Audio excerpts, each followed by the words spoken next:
14 años era muy joven y le faltaba la experiencia.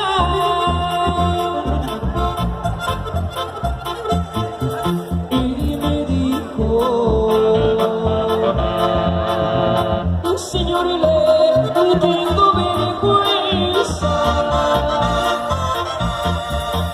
Váyase hoy, venga mañana,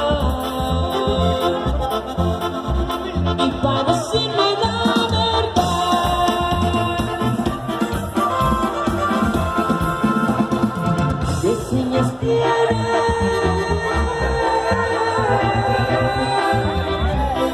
su piquito de oro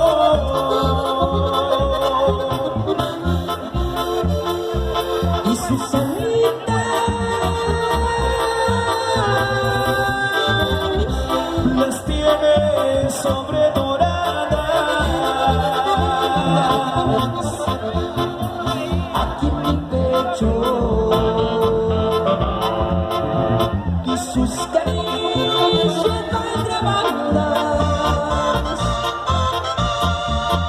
Anda palomita buena, acurrúcate a dormir.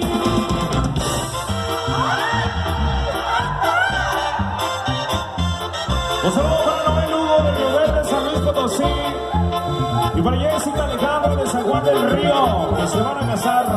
Mirad.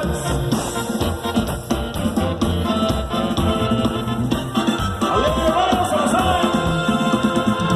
¿Qué señas tiene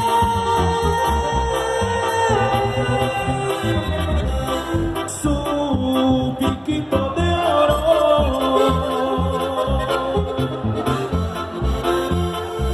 y su salita? las tiene sobredoradas Aquí en mi pecho, y sus caricias